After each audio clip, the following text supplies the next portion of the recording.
And this is an effort to bring the technology, right? That's going on in Brazil, or in the United States, or anyone who's interested, like in the technology, also open out just for those. So, and this is like kind of one first meeting that we're doing of multiple ones we're planning to kind of bring that connection and help like the Brazilian community, the US community understand AI and how they can use that in the best way, either career-wise, their business, or even open a new business for themselves. Yeah, and with that, I bring to our moderator, Matheus. He's going to give an introduction.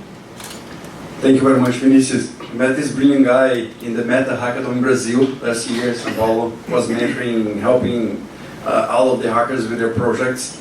And since then, we started talking about doing things here in the United States as well, here in New York, since the chamber is doing all of this work. And I'm feeling humbled and honored to be here, speaking about this very important topic of innovation with AI. You cannot open LinkedIn without seeing 3 posts about AI, so this is a very important topic for us to start today. So I would invite the panelists for us to drink from this fountain of knowledge from them. First of all, Vinicius Granja from Deloitte to join us at the stage.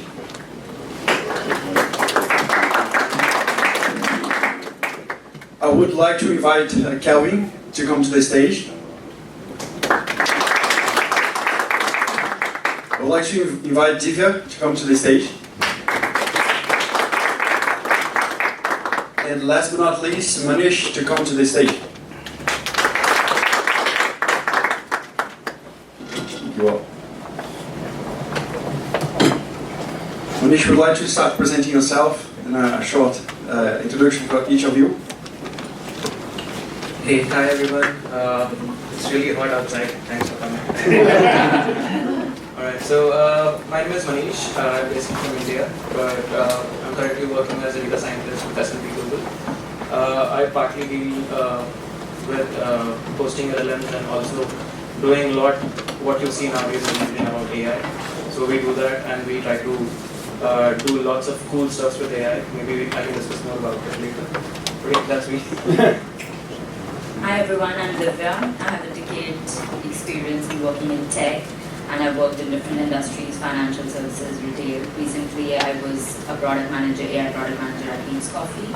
I don't know if you guys know about Beats Coffee, but it is a like competitor of Starbucks in the Bay Area. And currently I am building my own startup as well as mentoring startups in San Francisco. My name is Kelvin. I'm right now a staff software engineer at Noetic.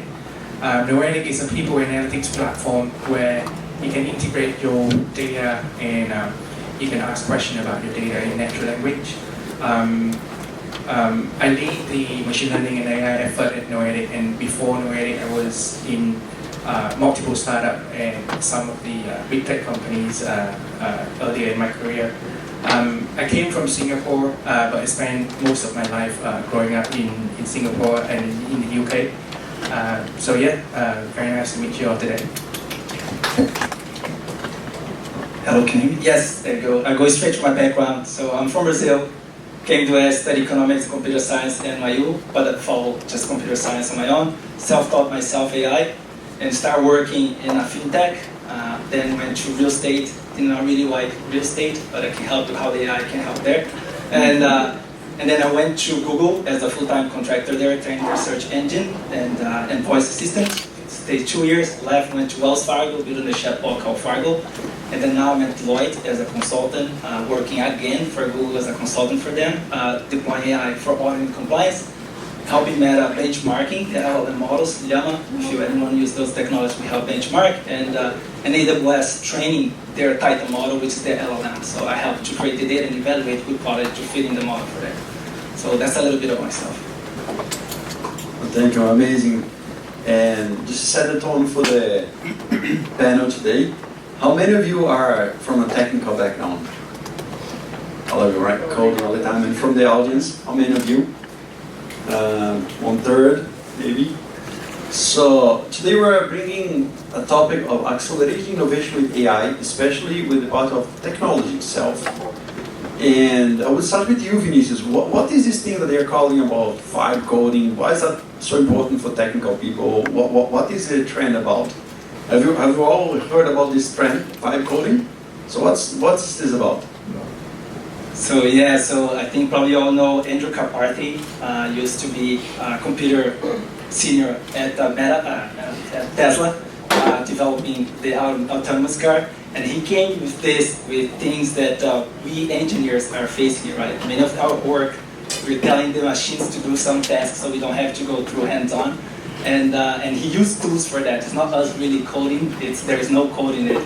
And then you're getting results right away without, not much effort. You're just asking a prompt and you already tell what to do, how to build a page. And there are many tools out there, Lovable, N8N, that can allow you to. So AI is not limited anymore to start programming and know any form of programming. Even people who doesn't have any expertise in it will be able to deploy and use AI. So that's like nutshell.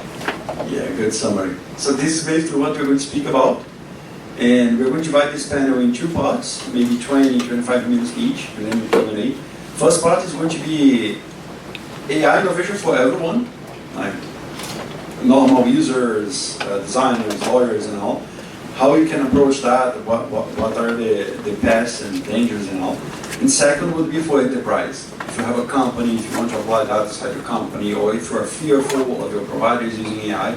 So we're going to touch those two subjects with different questions at each time, and then feel free to raise your hand and ask follow-up questions too. It's going to be very interactive, okay? First of all, let's start with the elephant in the room. Is AI going to take my jobs or no? What do you think? Let's start with Diva. Hi everyone. I don't think so AI is going to take a job, but I do believe people who know AI will take the job. So if you don't know AI, you would be left behind. I think of it as like, let's take an example of an accountant. Accountant as an expertise still exists and existed before Excel was there.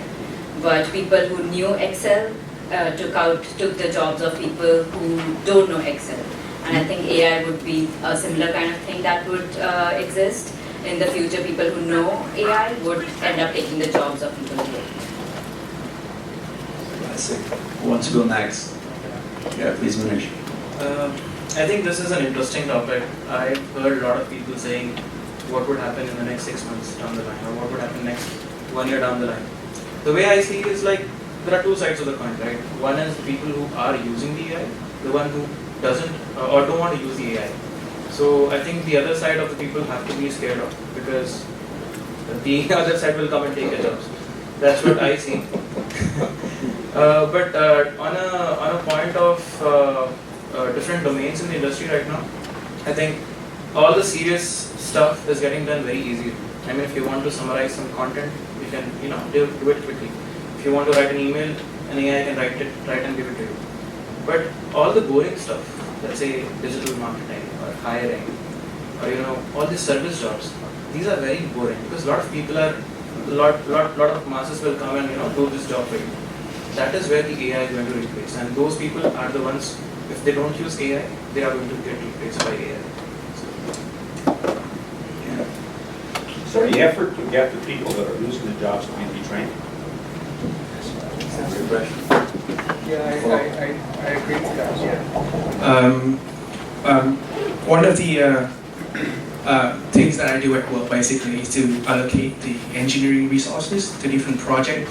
And last year, we set out to hire 8 more engineers. We say, okay, let's hire 5 junior engineers and 3 senior engineers to mentor the 5. But then the team started using AI-assisted coding programs and tools, and we realized that, okay, we probably don't need the junior engineers anymore. So we went ahead and hired 3 senior engineers. They use AI to just generate code, and they review the code and say, okay, this is good enough, let's push that to our production system. So AI is basically doing what the junior engineer was supposed to do, right? And we save, I don't know, $500,000, hopefully. So back to the question saying that, is AI taking some jobs away? I really think it is. It's done that already for the past 1-2 years. And I think it's going to do a lot more in the next few years. And what do we need to do today as junior engineers? I think I agree to Diva. We need to learn how to use AI. We need to learn how to code a lot faster with AI. There's no longer low-level coding anymore. We all program manager, product manager, system architect telling AI, hey, go and build a full-stack application using back-end, front-end, these technologies, and this is how you should do it, and then it's going to do it for yourself. So I really think that AI is taking away some of the jobs, and to remain competitive, we just need to evolve. Yeah, and about the education, about how to onboard more professionals to AI if this is the future, right? Vinicius, once you take this question, what kind of education we can find out there, or how is the landscape looking like for newcomers? So, and that's something they don't talk about on the field, right? AI is telling to replace it, but they hide it about the domain expertise, right? AI requires domain expertise, either to train the data or to answer the question, right? The more you know about it, the better you can ask questions and take the answer from it. And you can be the senior engineer or staff. You still get better results, right? Because you know the problem and you can come to the solution. Like if you're laid off or in a company you're fearful to it, you should look at what are the problems that I currently have and what I can solve them with AI. That's what makes you stand out. Rather than fearful like, oh, it's going to replace it, it's too late, right? It's not late because the domain expertise matters, right? There's not a lot spoken on the field, but it matters, right? I work with many companies, right, AWS, and big techs or small banks, right? And the domain expertise is hard to find, right? When I was training the model for AWS, it was very hard to find people who could create data to be able to train the model. And also people to train the model, right? There's benchmarks out there to do it, but they're very small. Right? There is many benchmark that doesn't exist. Like auditing compliance, there's only 2 in the whole world that I know of. That's open source. So if you work in law firms and stuff, you can create a benchmark to that just with your own knowledge and your own questions. And you see if it answers well. When it doesn't, you're already benchmarking. Something that even big techs are not doing it. And that's money. That makes you stand out, right? So the key here, it's not late. Vibe code is making it easier. You don't even need the coding. Before you didn't have that. That was harder to get into. But now with Vibe code, it's even easier to get into, even though you don't know coding. But you always have to focus on your domain expertise and see the problems that you have in your own firm or business, and then try to use AI for that, asking questions to the AI. Vinicius, you're speaking a little Greek to a lot of people here. Why don't you tell us a little bit, what is domain expertise? It seems to be an important thing. I don't know what it is. And then training the model. Maybe you can define a little bit of the terms that you use so that we can have a better idea of how to understand you. Yeah, so domain expertise, it's your field. You're a lawyer, you're a banker, financer. There is some expertise in it, and then we separate as a domain, right? And so you can be in finance, marketing, health, any area. That's a domain expertise. So what you know in that area matters. The knowledge there matters, right? They tell AI requires data. Data is the most important. That knowledge of yours is data, right? And it lacks, right? Especially if you're a minority, right? Most of the data, the bulk of the data, comes from white people with income, right? Many other minority stuff doesn't have access to technology, right? Even to search at Google, right? That means it's data lost or not used by the AI to really generalize answers to everyone. Like you see a lot of problems as well as identifying difficulty to identify black people with images, right? Some question that would ask you be some xenophobic, right, towards men and less towards women, right? That's not just the AI mistake. It's just there is unbalanced the data in the world, right? The data in the world and your expertise is missing, right? So if you think you were left out, you're not. You still need it, but they don't tell you that often because that's also a strategy, right? Who are able to find you and collect the data and use that is what makes you needed, right? So your expertise matters, and if you want to stand out, is see what from my expertise I can use an AI and see the answers that I get, right? You can make headlines, right? I think recently someone posted ChatGPT tried to answer a simple question about dots, affix of dots, and it couldn't do that. If you're a mathematician or if you're a writer, you'll be able to do that, especially if you're learning linguistics, right? You can really use metaphor stuff to ask the AI. You will make mistakes. You'll be able to trick AI to do that. That expertise matters. In finance, you can ask a couple questions like to make simple calculations, stuff like, oh, I get this earnings here and the other earnings, what are the results I get? You might make mistakes. That mistake is important, it's data.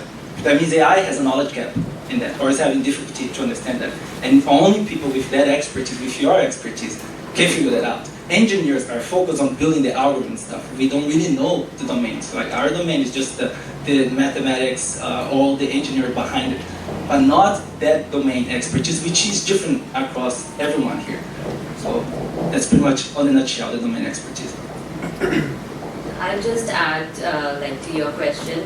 I am assuming most of the people are here in finance, but I'll take an example of finance. How many of you have faced an issue when you know something needs to be done and tech can do it easily? You give the requirements to tech and it never comes back or takes like forever to come back. And then you think that, okay, you have found out a fix in the meantime and you don't even need that requirement because tech is taken too long. So AI can actually help you bridge that gap if you know AI. White coding, you can actually code. English is the new coding language. You can use English to code through different tools. And it kind of helps you guys to know the problem, because finance people would know a finance problem better than an engineer, and that gap always existed, and there were people who were trying to bridge that gap. And with AI, that power comes with to the finance people. They know the problem, they can actually build it out to solve their own problems and even monetize it. So that is what gives the power to domain expertise, as which is said. So that is the domain expertise, and it gives the power to people who actually know the domain, like finance or lawyers or marketing people who know marketing better than engineers and solve their own problems. I have one question also on the basics.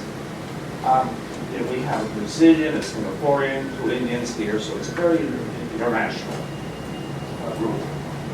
The universality of AI, it's in all over the world.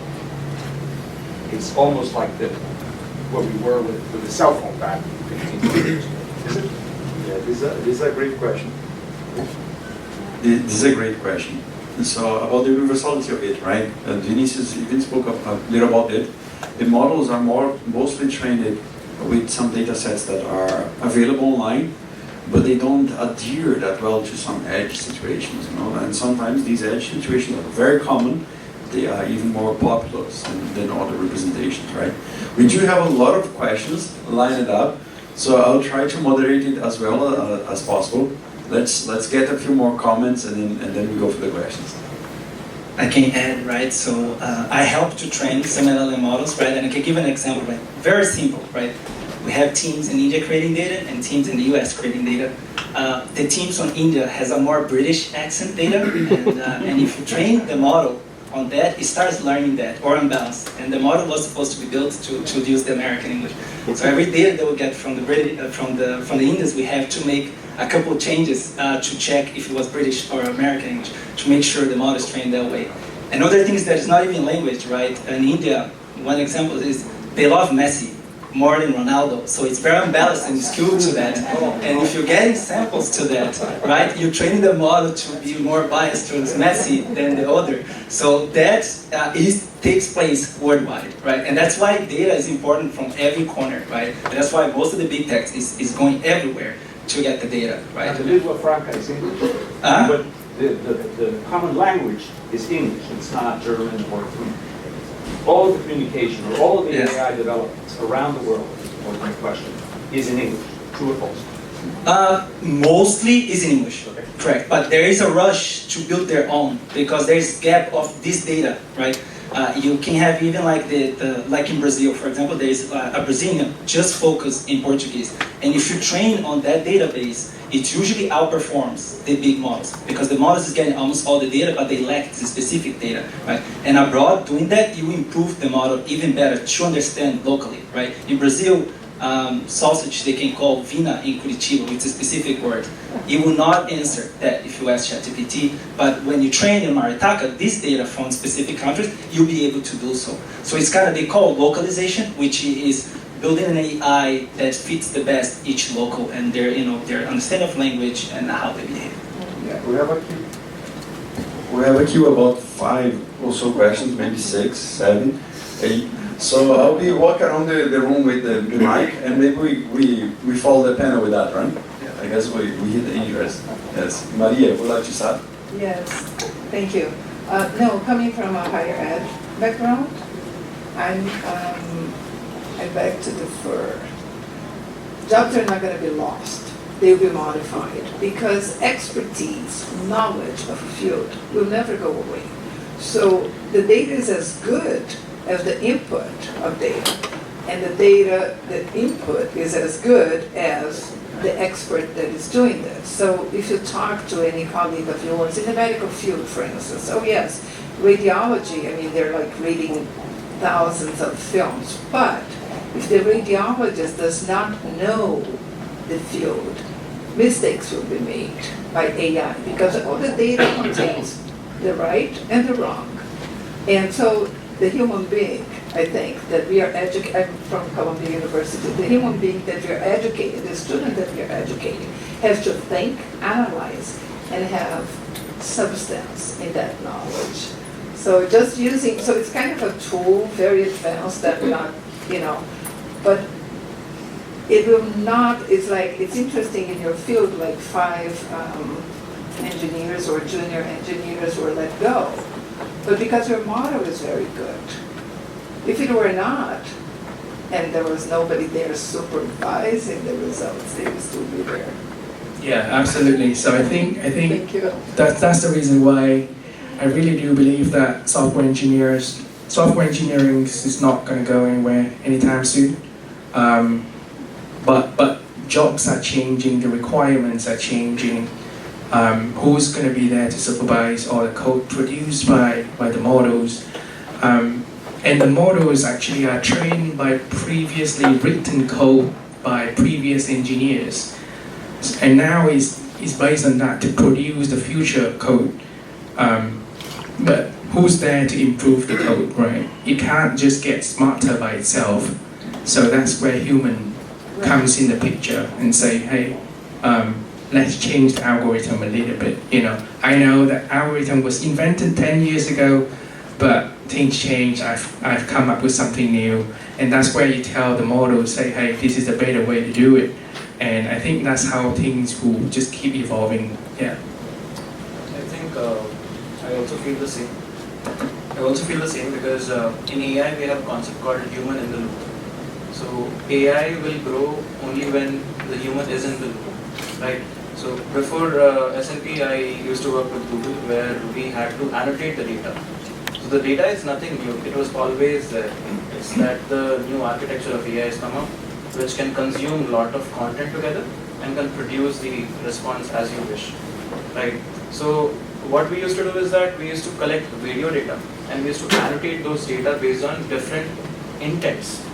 Like let's say there is a person who is holding a mic. So we try to annotate that the human is holding a mic.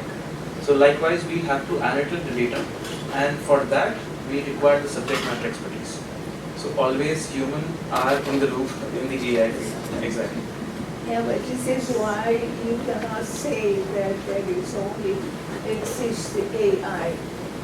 Because the human brain is wonderful and sorry, and it can take care of everything and then explain to the other person who is going to do the AI how to work. In fact, Because believe me, I have experience.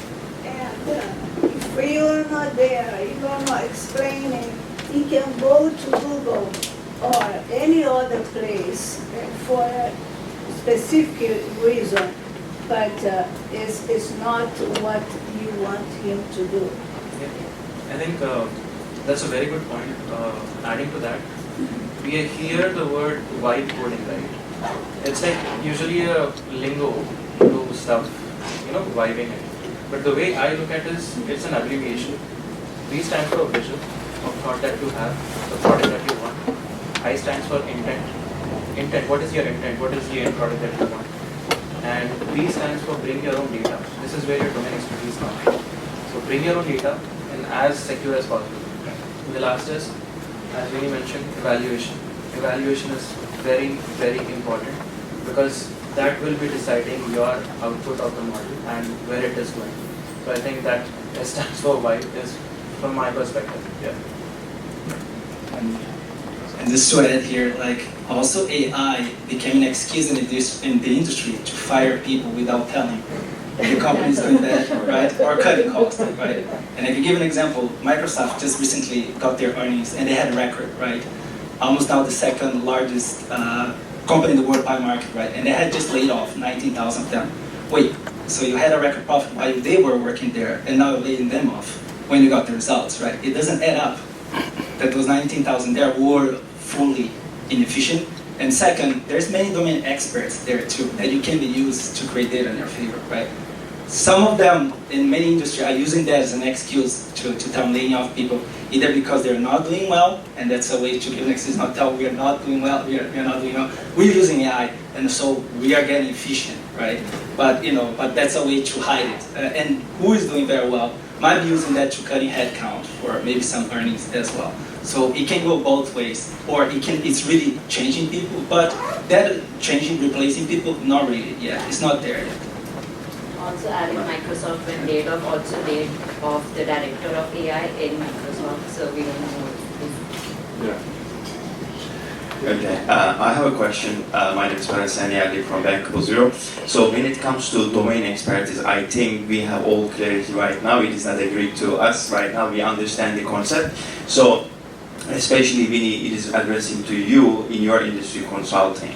So when we have AI integration, there is a big risk of also, diminishing of the industry of consulting as well, considering AI is doing many tasks right now that supposed to be run by the consultants in the past. So how do you see this? Secondly, also, the point of domain expertise is merged with the solutions that we will be talking about in the future. I think it's very important to have also business experience plus technical experience, and then you have this merger of the domain expertise plus projection of future and creating new solutions that are valid for the people and the industries as well.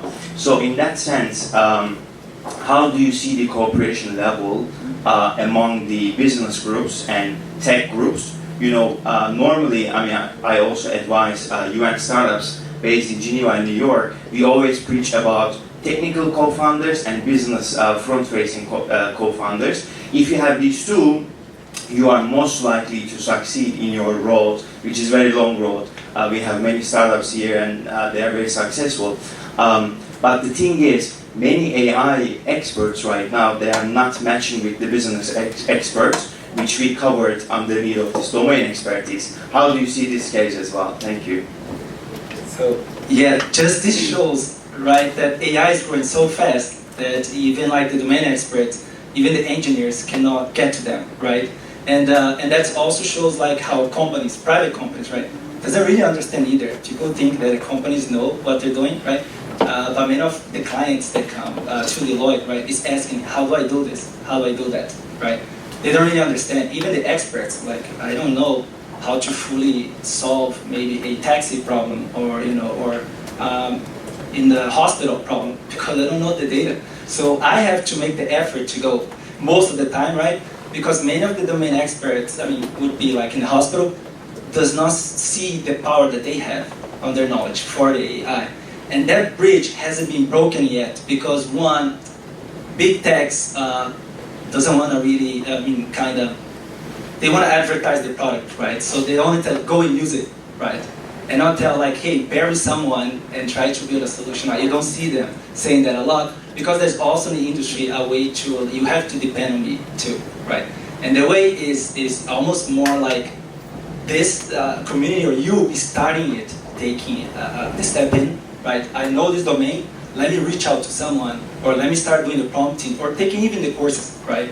I told like I don't have a master PhD, but I'm working with people at that level, because I was taking the basic Udacity, Coursera courses, many of them, and what made it stand out is when you're taking courses or trying to learn, you have to apply in what you know and what you like, right? Because usually you quit doing that, and the same for the business. You have to go and apply it as well, but that effort comes from you or it comes from the engineer, right? Most of the time it's coming only from the engineer because this hype is siding away the domain experts. And I'm here kind of to take the fear away from you and then start working towards that. Like talk to someone who knows, ping them, even researchers, because sometimes when I work at Google, I just ping someone who has a research paper that I heard about it and just send the email because it's listed there on the research. They answer back. Many people don't connect to others, like very technical people. And they'll be happy to talk to you and see like, oh, what problem you have? I would like to know your domain, right? And then let's see what we can figure out with the data that you have and if you can solve the AI. So that is more on your side, to tell the truth on it, because many of the companies see more as a dependent person to it, rather than say, oh, let's work together in doing it. They haven't started doing that heavily yet, but some are starting.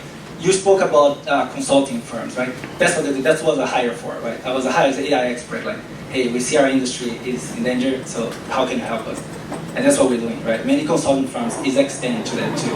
And you see other industry too, because they're afraid that AI, they don't even know why, but they're afraid because they see all these hypes of, are we falling behind? You only think that's just people on their career, you think you're falling behind, but companies too. They're fearful that if they miss a year or two on their strategy, then you'll be too late to do it. So it's across the board. And that panic is both sides, right? But of course, if you're on the side that you were laid off, you were soft, then you have to start develop yourself or doing those use cases to stand out on the crowd. Because someone goes to an interview and you tell them, hey, I use ChatGPT to do this, go through like my emails, and then I could find out. Someone recently asked me, and it's a mentor, I'm mentoring a person through the young professional here, and she works on non-profitable. And one of the issues is they change companies fast, or people contact them, they do it, and there's no continuation. Then they forget, but they don't want to forget. Then we download all the emails from Gmail, and then ask ChatGPT, so can you tell me, the people who asked me about non-profit stuff, specifically to that, to tell which emails did that? And he listed all of them from 6 to 7 years ago. So you can do simple things like that. But it's more about, you only see that when you see yourself, what are the problems I'm facing? Let's see what I can do with AI. Not always it will work, but you should always think, oh, I have this problem, let's see if AI can do it. Because that's how you get involved. That's why you come with a solution that nobody had in mind. And because they were fearful that I don't know AI enough, or the technical people, I don't know your domain. So, and that's this gap of technology or use case. This video just add to it that fear is the main problem which people face. I have been an engineer and I know that engineers don't know business that well, and business people don't want to, they think they don't know engineering or tech, so they are always like fearful, kind of, tech people know a lot, and that gap is kind of always exists, and that is because of fear. So if anybody can just take out the fear and try to learn, it is very easy to learn. Tech is not rocket science, and AI is also not rocket science. So it's very easy to learn, just try it out. Probably you would beat the people who are still fearful and get ahead of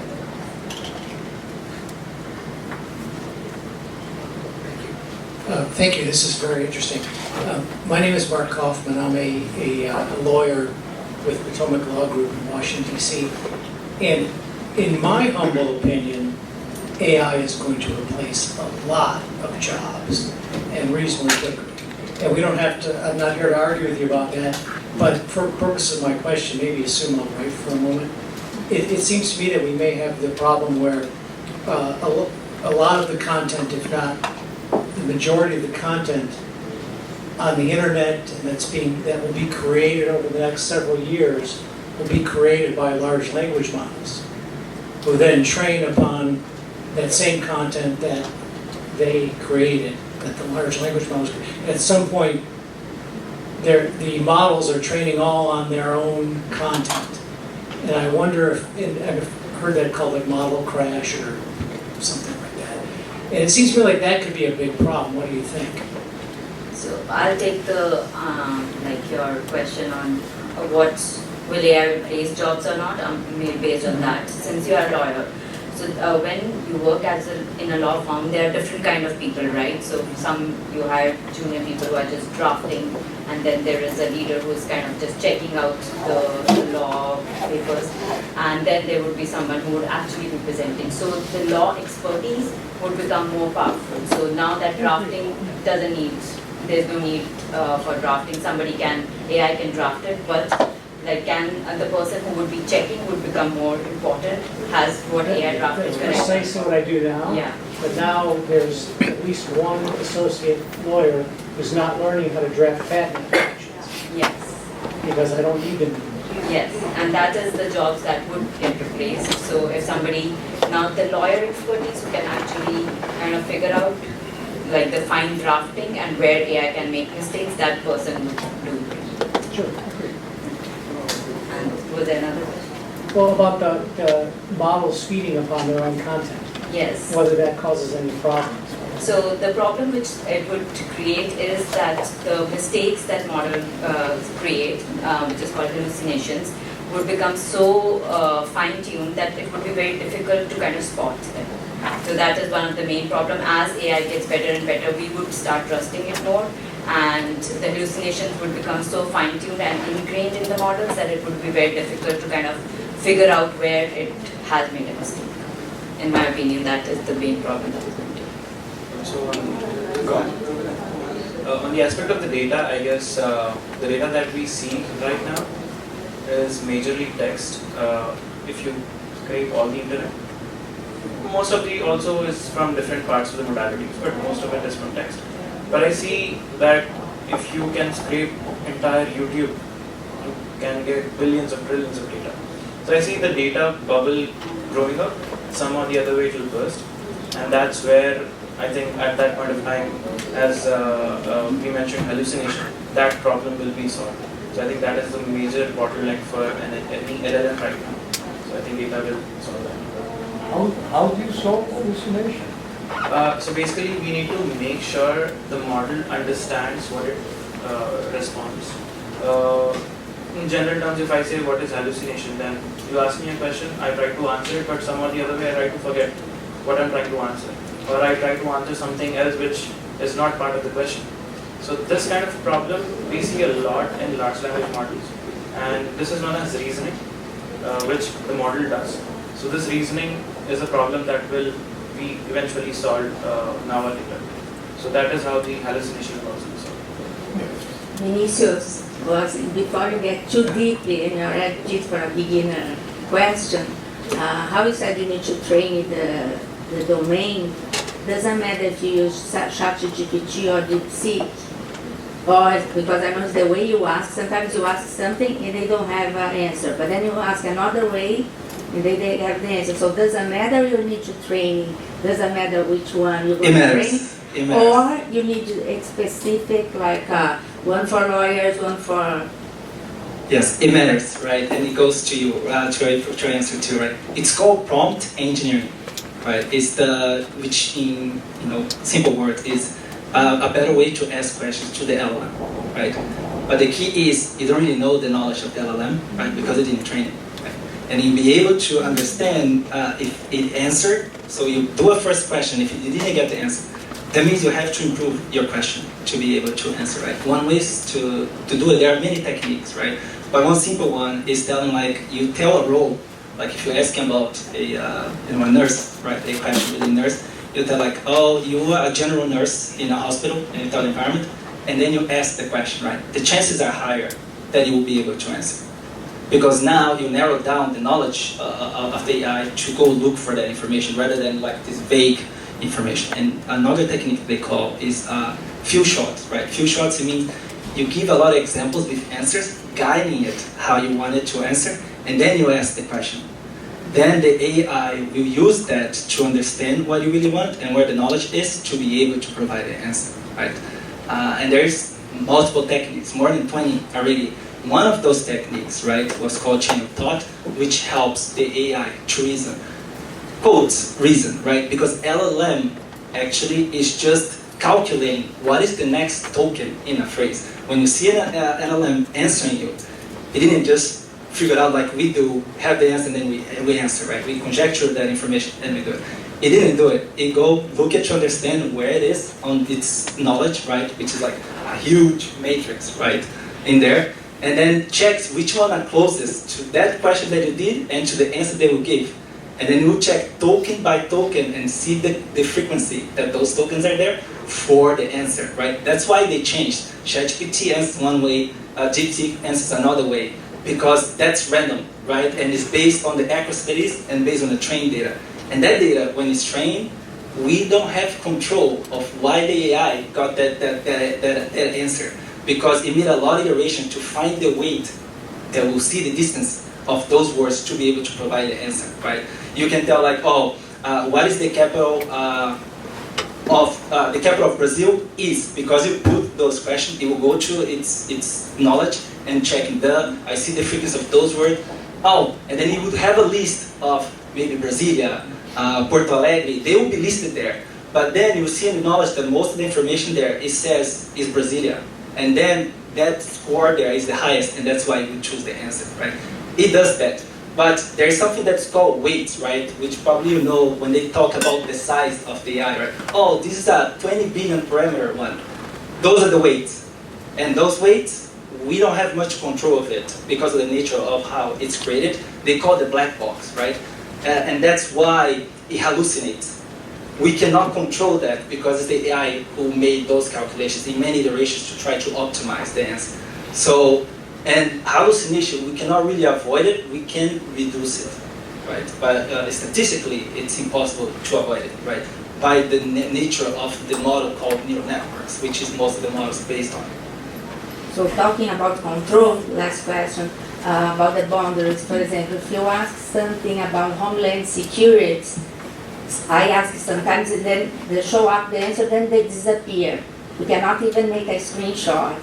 So if you really want to go deep, then you need to ask some friend in Brazil to go to their ChatGPT and maybe get the answer that way. So I think it's a control system too, right? It's not like a USRL. So if you ask some questions about homeland security, something you don't get the answer. So yes, there is something that is called, right? Guardrails.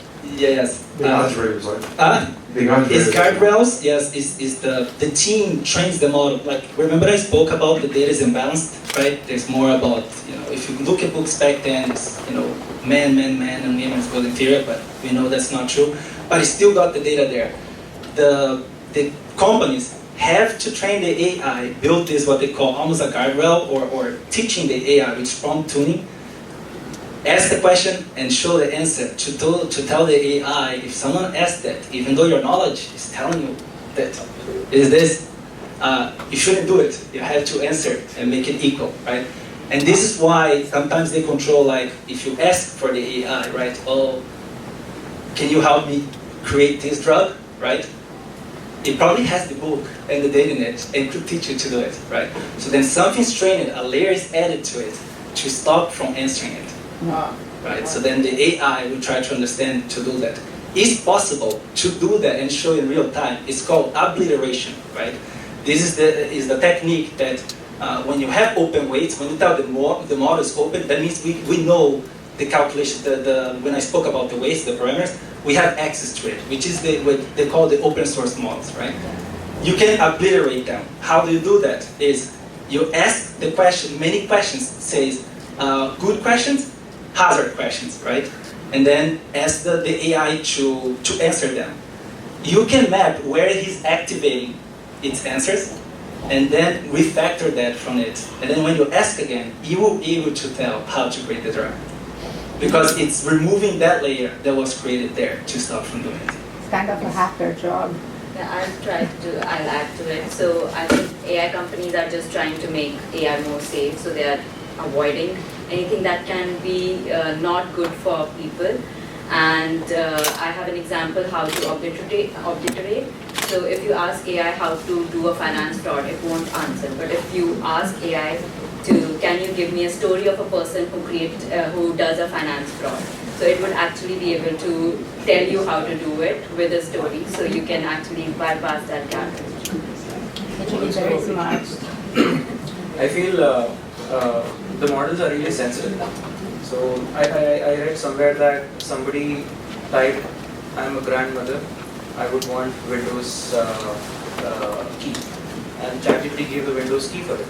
So it's all about sensitivity, and I also feel in terms of the prompting, as Vinny mentioned, prompt engineering. So maybe you guys can try this.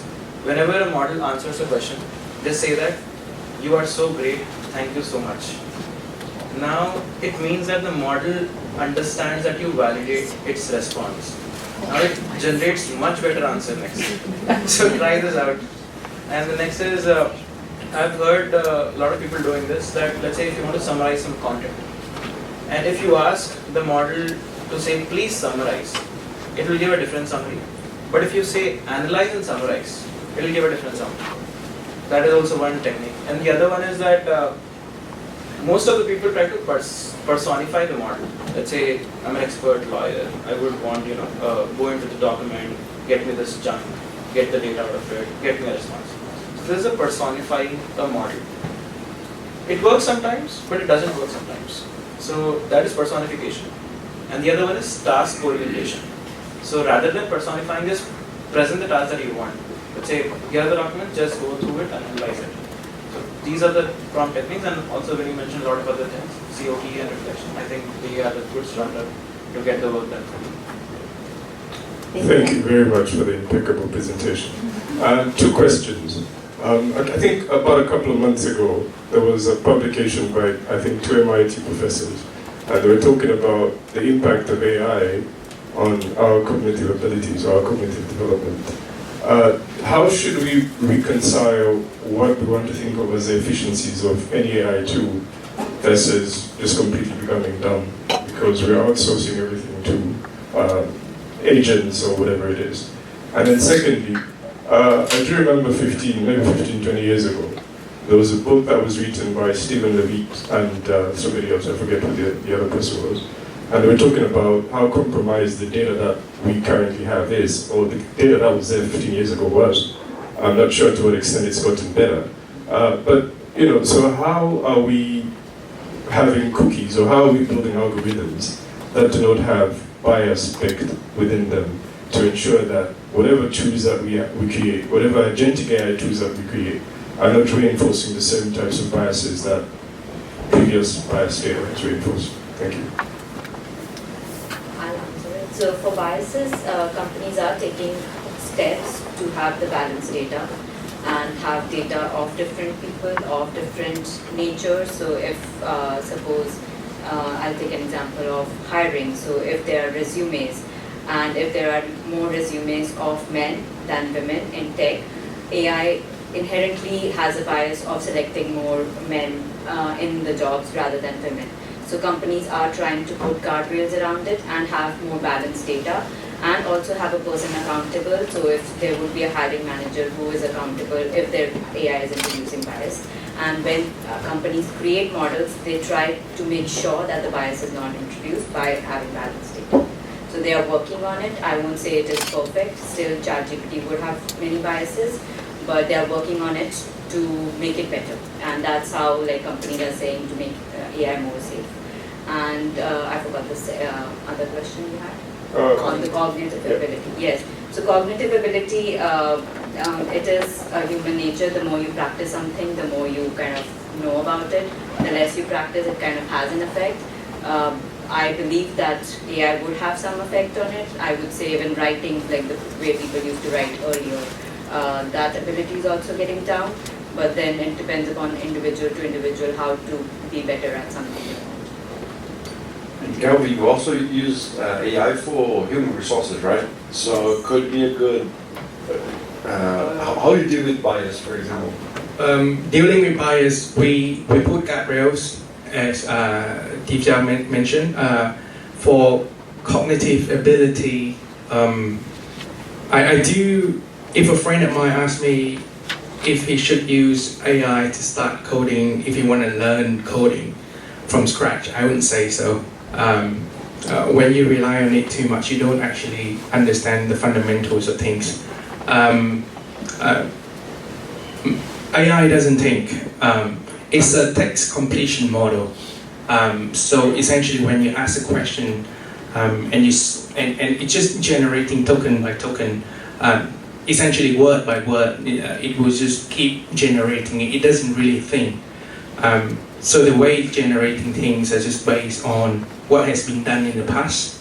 So like you mentioned, like if it keeps training data on top of the generated data from AI, what's going to happen? I think innovation will just die.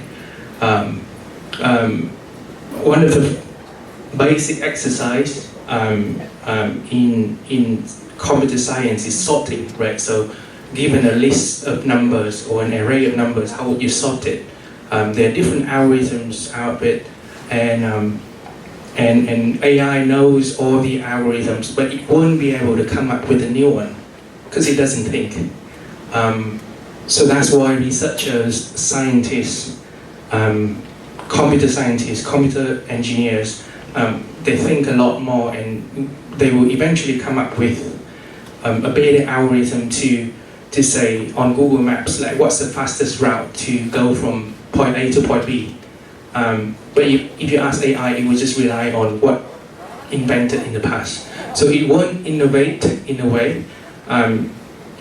So one of the things, two things I normally do with AI is I ask it to go and do things that's boring, the way that it has always been done before, right? Then the second one is just vibe with it in a way that, hey, what do you think about this idea? Hey, our system are too slow. How do you think we can improve it? How about we insert this component right here? What do you think? So just having it as a friend to talk about innovation, how to improve things, I think that's another way to improve your cognitive ability. Yeah. I think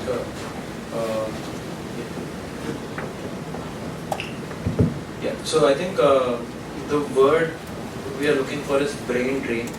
So basically, the more you use the AI, the less you can think from your own mind. So the way I look, the way we can solve it is that rather than getting a solution from an AI, try to solve it by yourself first. Try the way you use the AI, don't ask the question directly, rather ask, how can I solve this? What are the steps? So maybe that way we can try to do it. The other part of the question is that bias. So the model that we are using right now, the AI model, is not the first iteration of the model. So it goes a lot more iterations. Like the first model is generally known as token generation. You give, hi, my name is, then it will just produce whatever tokens it kind of, what is the highest probability of tokens, it will try to predict that. The next iteration is instruction fine tuning, meaning based on the instructions that you put, it will give the answers for that. So after that, there is another iteration that is known as RLHF, reinforcement learning with human feedback, meaning a human is actually, their data, annotated data is used to give more preference to the data which human actually likes. And the fourth iteration is, nowadays it is really popular, DPU, direct preference optimization. So it is also reinforcement learning where you are trying to make the model work in a way where you are making sure the model will get some reward if they give a good answer. So that is also a data set that the model is getting trained on. So having all these iterations, the bias will go eventually down. And yeah, I think that's how we kind of tackle the bias situation with the AI model. Alright, the one like the cognitive issue, that's not just for AI, it comes even before, right? I remember calculators was an issue, right? And then many schools said you cannot use calculator to be able to do it.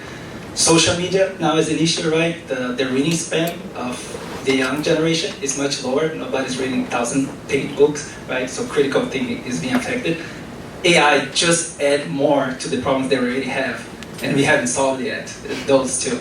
So, and I think one negative thing that has been coming nowadays with developing AI is, and we'll go to the bias, right? It's ethical AI, right?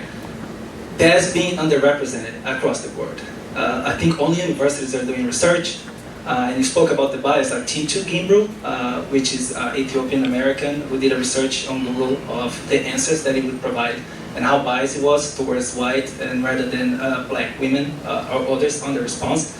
She was fired for that, and they reduced the ethical team. Tesla doesn't have an ethical team. OpenAI did fire their ethical team, right? So usually the team responsible to be analyzing, evaluating if the AI is really understanding, AI is really reaching out to the entire public, is not there in many of the firms, right? So yeah, that's a problem that we have, and it's more like looking at the private market is not really solving it. So it might have to come from us, or a university side, or people who's creating new companies, even you. We'll focus on that too and invest in that. That's important because that helps to align what AI is doing and to assess what it's doing, right? Like I spoke about the obliteration. AI companies, they cannot fully control the model, right? Because the nature of neural network, but they can model the model on how to answer questions, when not to answer questions. When you mentioned there, you can really tell, I think it's Governor in Florida that says some African books could not be added on the school anymore. It can remove from the AI as well, right? So that can be either controlled by the private market or anyone that has power over it, right? And that oversight, I know a lot of people getting hard on Europe because they're building those regulation stuff. Those are needed because those usually help to orient, because when you do a regulation, you really need to understand and evaluate this model to be able to apply it, right? And it's only done if you start doing it. I know Brazil is doing that with LGBT8, GDPR with Europe. That actually usually leads researchers or private companies to kind of, hey, let me see what I can do here to kind of assess that, the bias, and address that. Most of the people who came out about the bias wasn't from the private firms who created, was from outside. I have a question. Where do you think AI can make the greatest contribution to humanity? Is it cancer research? Is it space program? Is it education? Wherever humans take a lot of time, it would kind of help in. One is eliminating the repetitive tasks that are there. And one example in medical field which I came across was on protein research. So normally humans or the researchers who do protein research, there was a research in Stanford that had happened, that those humans were taking just that protein sample and figuring out, I don't know the exact medical thing that happened, but it used to take years for one human to do that research. And AI has kind of accelerated that research to a very significant amount. And that is something which, humans themselves won't have been able to do. That calculation and whatever AI is doing is really accelerating in the medical field. Hi, my question is about local models, local AI models, and are companies going to have their own local AIs trained on their own data? And furthermore, are households going to have their own AI models in their house trained on medical records that they have, and they want to broadcast that information out into the web? So it's about local AI models, and is everybody going to have their own AI trained on the data that they want, and they want to broadcast it to the world, like ChatGPT or anything like that? That's what we do right now. So we have really sensitive data, how much a person's earning and stuff like that. And we don't want to send that to OpenAI or Anthropic every time we ask the question. So we do host the data, and we infuse these. So he mentioned about open source model, right? Which is model that you can actually download and host it on your own server. And on top of that, you can do fine tuning, where you want the model to be an expert in the field of finance, analyzing whether you're overpaying engineer or not. And that's, I think that's a great way to go. But in terms of cost and environment, essentially, large language models are really expensive to host. So you probably have to pay a really, really big server to actually host a model.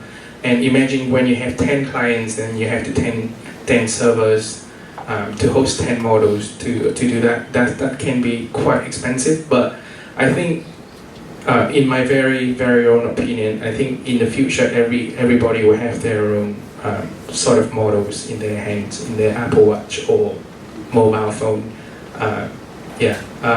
Sorry, back to your question as well. I think I came from a pharmaceutical background, life sciences essentially. I think that's going to make the biggest impact because people spend just way too much money over R&D in pharmaceuticals. Not a bad thing, it's just expensive. And I think with AI you can fast track that a lot more. And I think another side of things, which is the data collected about patients, it used to be from medical records, which is like some scanned PDF files, but nowadays, if you wear any tracking devices on your body, Apple Watch, for example, you have years and years of data about that patient's heart rate every day, when he's awake, when he's asleep, when he's exercising, when he's resting.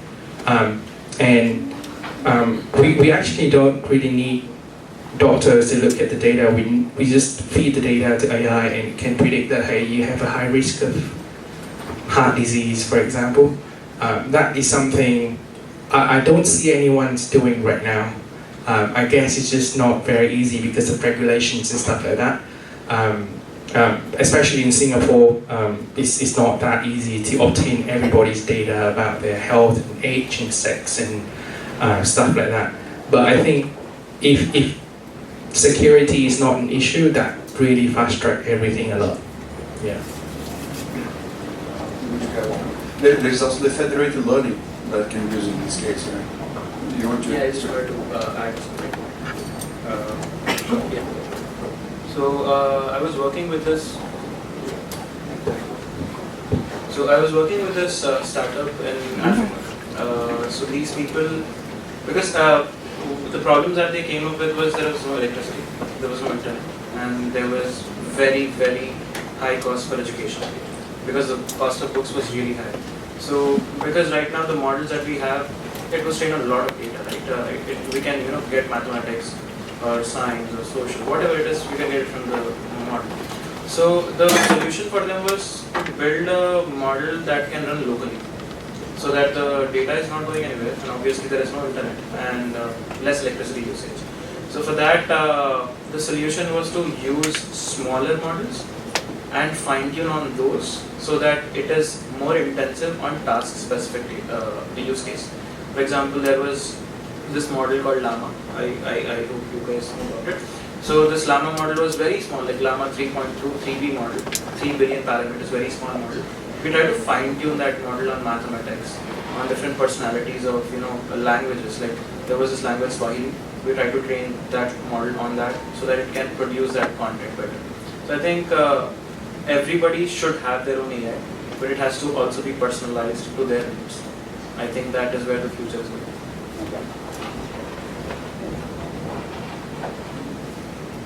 Hello, my name is Carolina. I'm also a lawyer, and I don't want to be repetitive, but I wanted to ask a question that gets back to his question. I forgot your name, I'm so sorry. Okay, and to his question as well, that gets together like knowledge, bias, and also what's going to be of young lawyers and young professionals regarding AI in the future.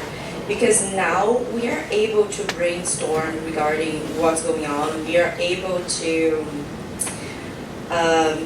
feed AI. We are able to do everything without AI because we are kind of building AI right now.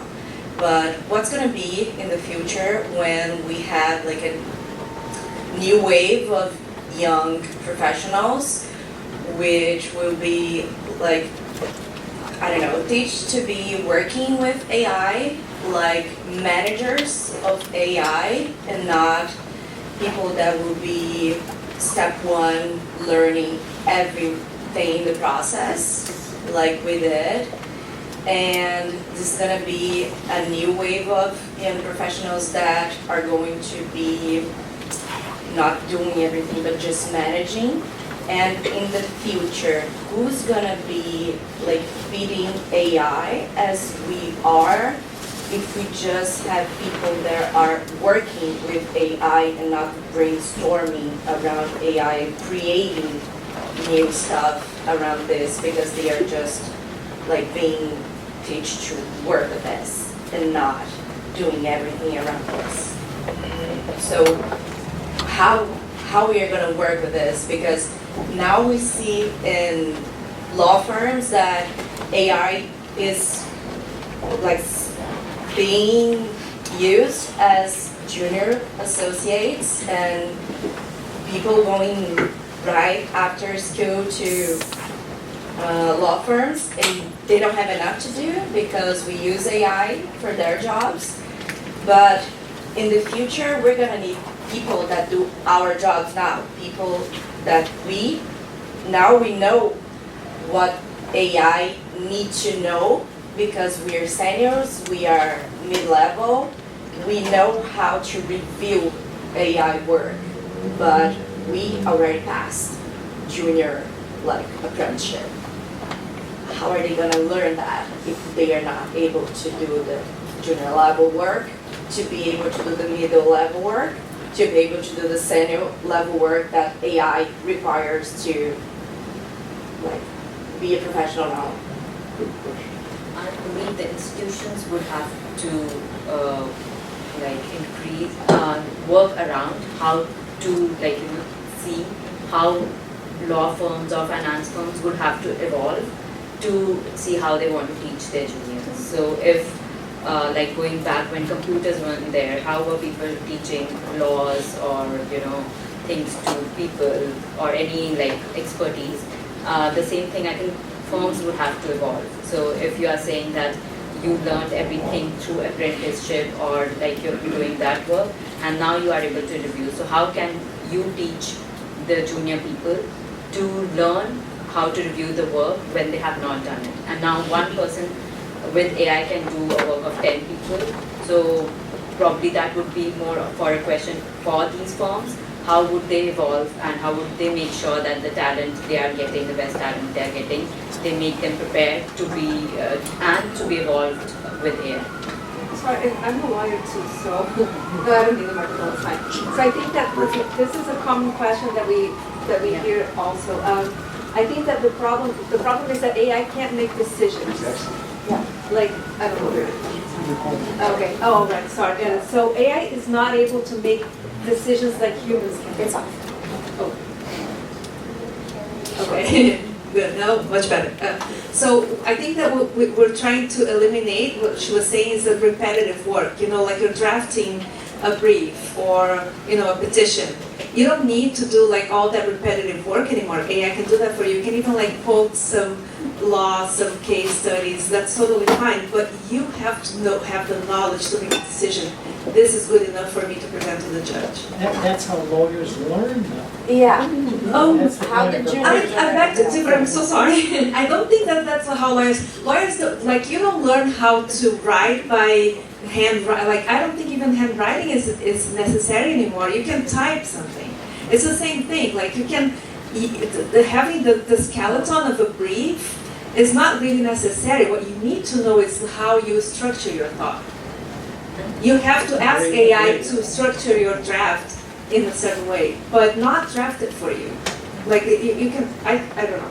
We can talk about that later. I believe that lawyers would now, if AI just says that this law works and that is not there, but law firms would have to evolve how to teach their junior lawyers, or finance firms would have to evolve how to teach their. That's the difficult part, because I don't see in the firms I've worked, I don't see how they are planning to do it.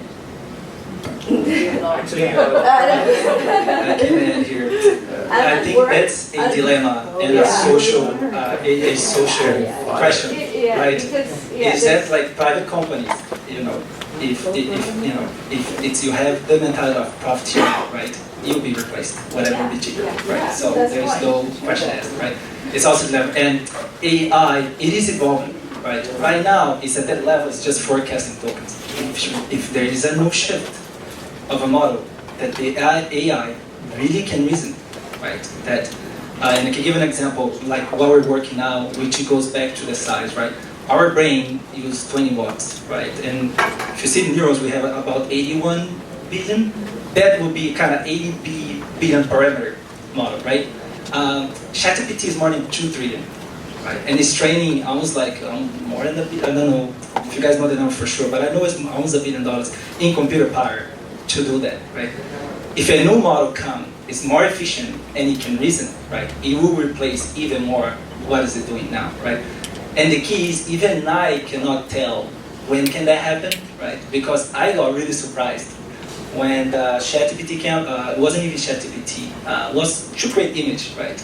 I think it was Dolly, and they had won a tournament in Colorado for art. And I thought that would be the last thing that AI would be able to do, is being creative, getting a lot of art and then put it together and create one, right?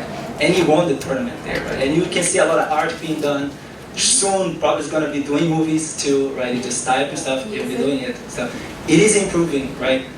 That fear, I think it's a human fear. It's not just a career, right?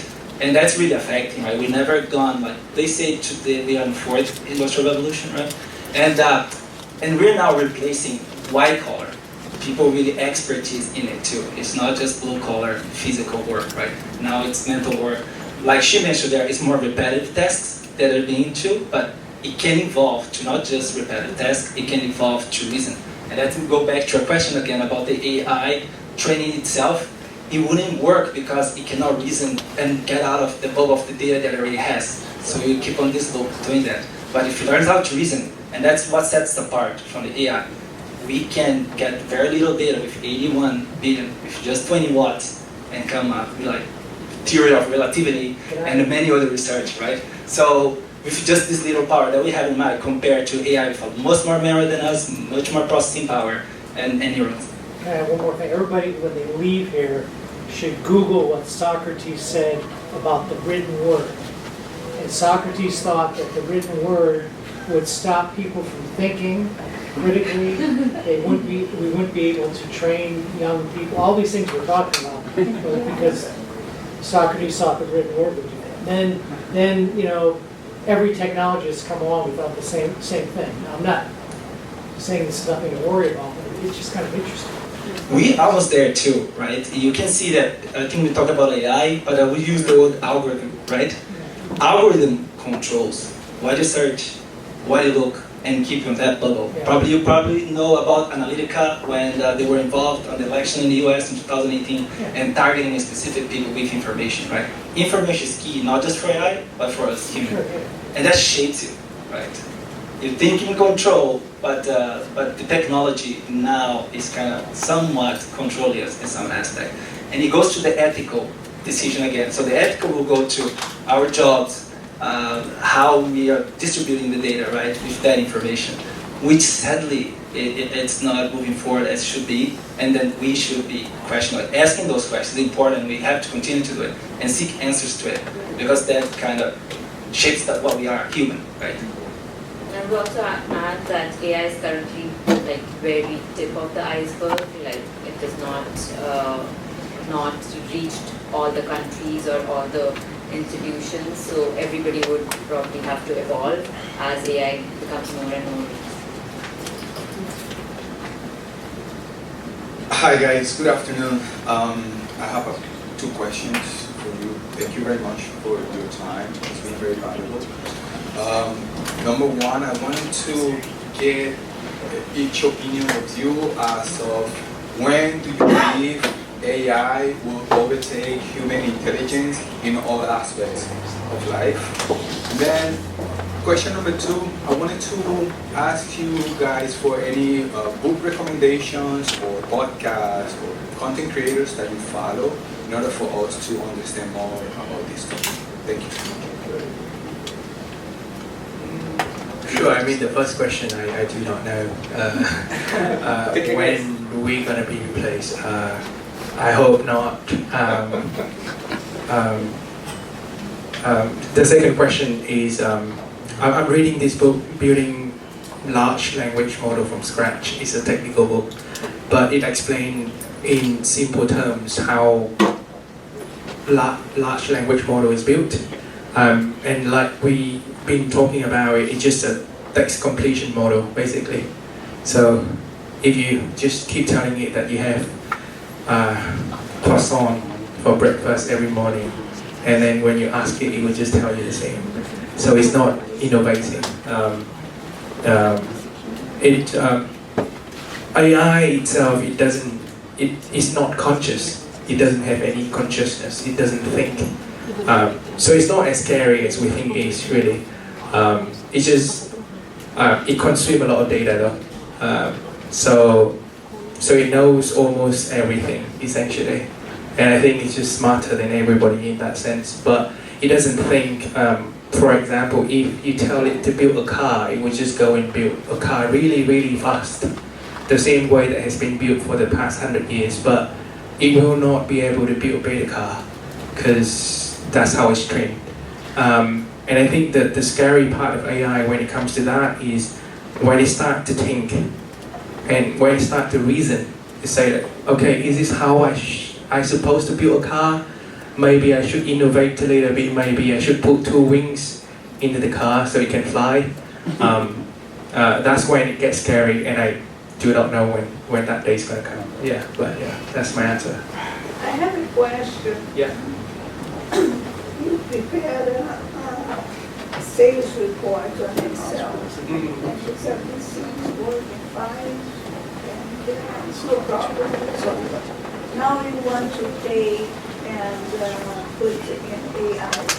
How do you do it? Or you just leave it the way it is? A sales report in Excel, I would just leave it the way it is. Yeah. Exactly. So, but if you want to actually handle a lot more data, or you want to create a better report with like graph, where you can click on something, it brings you to a next page where you can dive into, okay, why this month my expenses are so high is because I dine out like 3 more times than last month, and things can get complicated and Excel might not be able to do it. That's when I start thinking about, okay, should I leave Excel and get into some other tools like Tableau and Power BI? No, because now it's very clear, everything is there. Yeah, things are working, and there's no reason why we should leave an Excel report. Yeah, I use Excel to track my expenses every month, but when it get really big and I want to dive into like, hey, like look into my expenses and tell me like what's the difference between this month and the past 6 months.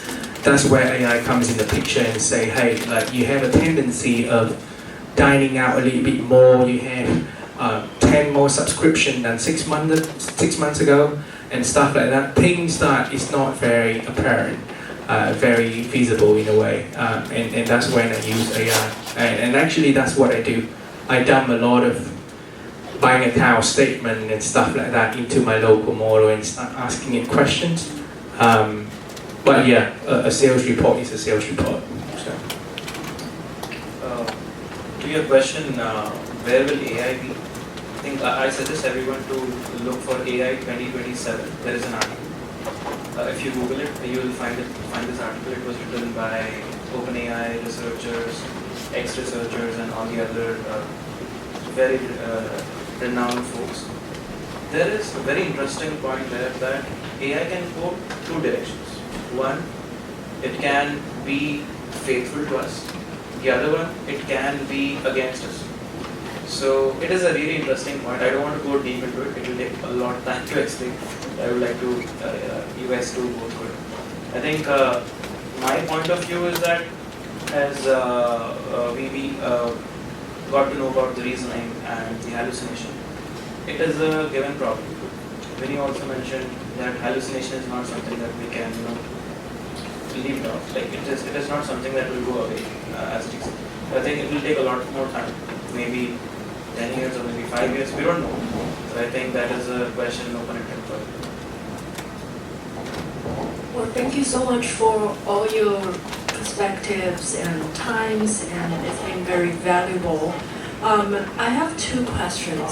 The first one being, have you used AI to research or prep for this meeting? Like what kind of tools you guys used just to get you ready for this meeting? I'll let you elaborate first before I get to my second one. Yeah, that was a very smart question. So I haven't because before coming to this meeting I was playing with the model. I had to get the work done. So the day-to-day work, the life that I go through is get up in the morning 9:30 and start with the model, try to do some coding and try to get the work done. So that has been my day-to-day. So there is no research as such because I deal with financial industry and we really care about our data. So we have to make sure the models that we're using are the models that will go into production. So that is a day-to-day thing that I do. I can add there, I can answer your question and your question too.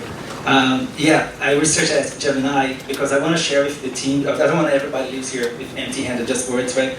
There's an article, not an article, there's an index of AI, very thorough, made by Stanford University, which is free available to everyone, right? And it's called, that's what was my phone checking there. I was Gemini, what is the link of the AI? It's called the AI Index 2025 Trends, Stanford.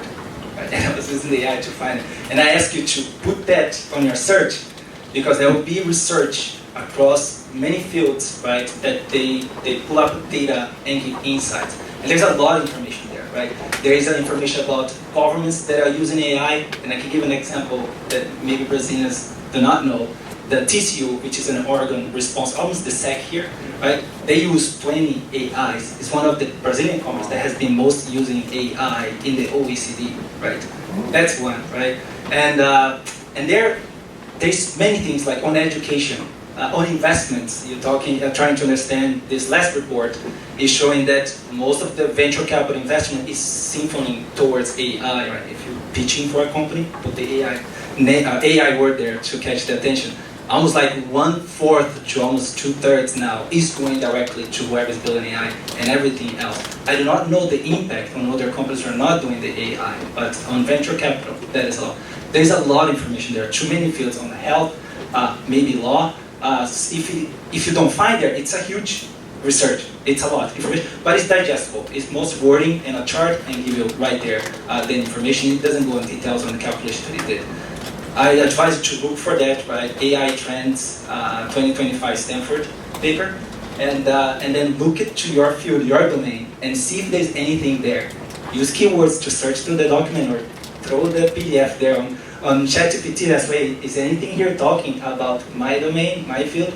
And see what it gives you back, right? So that gives you an idea of how things are changing, how it's improving, how it's developing, right? So it helps to keep in track or answer a couple questions that I already have, and maybe we're not here to answer. It's a really thorough paper, and we use that on the firm to kind of guide ourselves in our decisions. It helps anyone to guide themselves on their decisions too. And if it doesn't have there, that means in a good position. That means the AI has this gap that you can help there solve it. To answer your question, I didn't. Maybe for AI, today I didn't prep using AI, but just before this meeting, I was writing a LinkedIn post and I used ChatGPT to kind of clean it off and make it more presentable on LinkedIn. So that is where, like, my native language is not English. It is like I come from India and we study English, but it is not as refined as it is in America. So sometimes that nuanced words AI helped me a lot. And to follow like what is going on in AI, like you guys can start with just for the basics. There are Coursera courses by Andrew Ng, AI for Everyone, and there are like more detailed courses as well, which can help you understand the different terms of AI. And for research, I kind of follow a lot of people from OpenAI, Anthropic, Hugging Face, where I get like people post about it and also follow their website for updated news of what is going on in AI and the research. So that helps me a lot. And there is another tool called Notebook LM, and that can help you summarize your documents as well as YouTube videos. You guys can use that, and it is like I have been using that a lot to just summarize YouTube videos. Sometimes I don't want to listen to a whole YouTube video and just want to know what is inside it. I use that a lot for it. By the way, we're going to send an email with all this information we're talking about. Okay? So don't worry to try to memorize. I know the human capability. I can remember 85% of what's spoken. We will send an email with details of what we spoke here. And the World Economic Forum released their Future of Work report in January. I'm using that in my research. That's very good to understand the future of work. My friend Tyler is taking all the notes, so you can just ask me. Just kidding, bro. Sure, really want. By the way, have you used the functionality of deep research on ChatGPT and Claude as well? Yes, I And stuff have. like that? And recently, I was speaking to a master grad student, and she recommended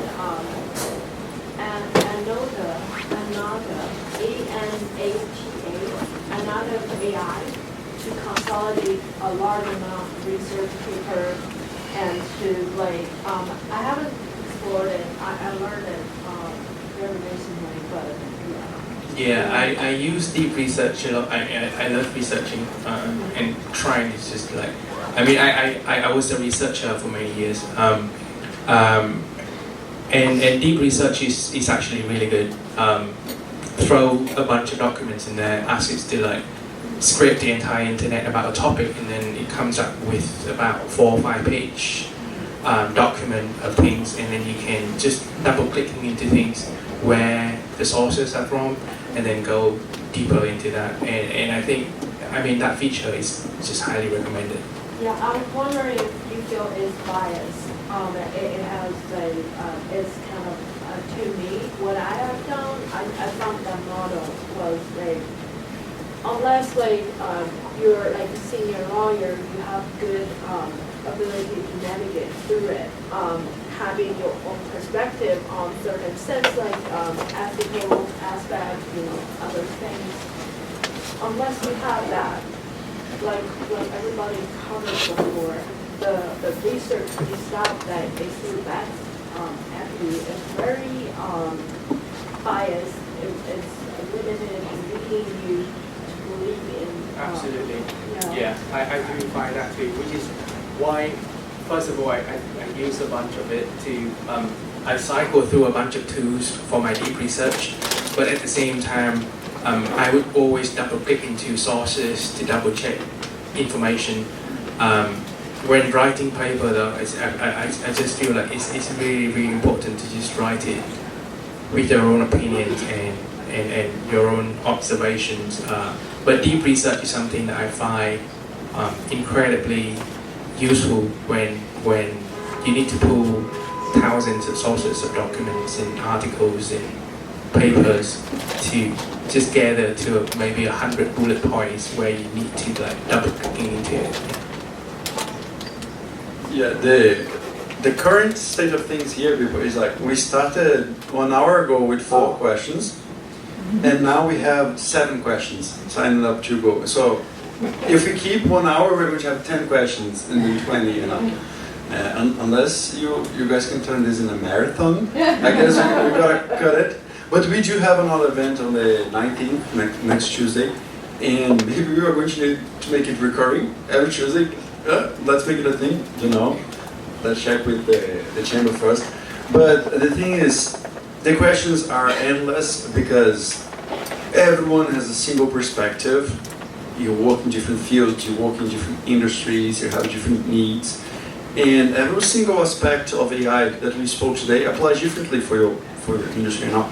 So we're going to have more events like this, hands-on for you to adapt for your own necessities, or maybe don't adapt. Like you're saying, you have an expense with Excel. We can do that very, very easily, right? So we're going to have this as a continuation. We do have a lot of questions, so I'm going to open time for networking here, 20 minutes or so, as we have the limit in the time. And I would like to close with a minute of remarks from each of the speakers today. And at the end, I would just ask for us to take a picture and then to record this first of many that we're going to have. Manish, would you like to start? 1 minute of closing remarks for today. Sure, thank you. I think it's really good to see everyone here so much enthusiastic about AI and its developments and want to be part of it. I really enjoy seeing this crowd. I think my takeaways is that AI is here to stay. So it's up to us to adapt it and to try to reconfigure our work ethics and try to adapt it to the AI systems. So that's how I think the world will be from now on. It's a new system that we have to get adapted to.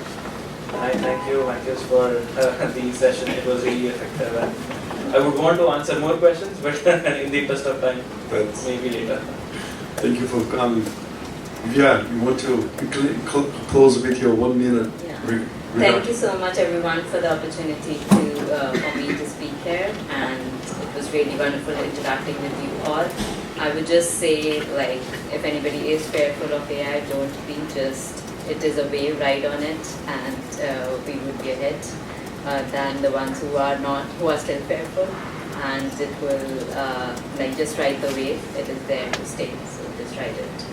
And it is like, think of it as a friendly helper, which can help you do your work much faster. And if anybody wants to connect with me, just connect with me on it. Wonderful. Thank you. Calvin. Yeah, it's truly an honor really to meet you all today with a lot of domain expertise, lawyers and researchers. Really humbled. It's great like to be able to chat about AI. We're living in this, I don't know, century of innovation. So really thank you all for coming today for having a chat. Connect with me on LinkedIn if you ever want to chat about anything over coffee. Feel free. So yeah, thanks a lot.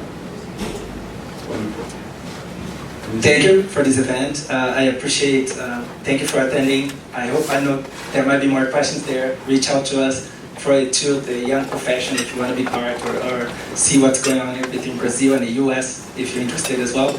And I think my advice is like, you're not behind. Right? You're not behind. So technology is always evolving, and my advice is that always jump on it. Right? But don't try to stop it. You couldn't stop the calculator.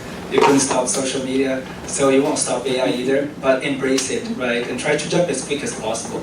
Try to brush away the fear, even though it's like, I don't think I fit to this. When I was learning, I did the same way, right? Going back again, believe in myself, like I can do it. I didn't have a master's or PhD, and I have to keep reminding myself, you're gonna get there, it's gonna get there. It takes time, but it does, right? It makes you stand out from the crowd, as far as you're not fearful of it. So embrace it, you're not behind. And coming to these meetings, I hope that brought you some knowledge or some information that maybe you didn't believe that your work could be meaningful for AI, and I hope we pass that out. And embrace you guys to look for ethical AI, new use cases that we don't know, and probably you know the problem because you're the expert. We need you. AI needs you. Wonderful. So I'd like to thank all the speakers to come today, all of you that came and asked all of these questions. I would like to thank a lot the Chamber for hosting us. If you want to know more about the Chamber, please speak with Fernanda, Mauricio. They can explain about how it works. And we are going to have more. So check the website. We just went live with the invite for next week. Please come, attend more of our events. Reach out to our speakers. You can reach out to me too on LinkedIn, on email. If you want to stay a little network, have some snacks. We're going to take a big picture here in the stage, and let's build the future of AI together, right? Thank you, everyone.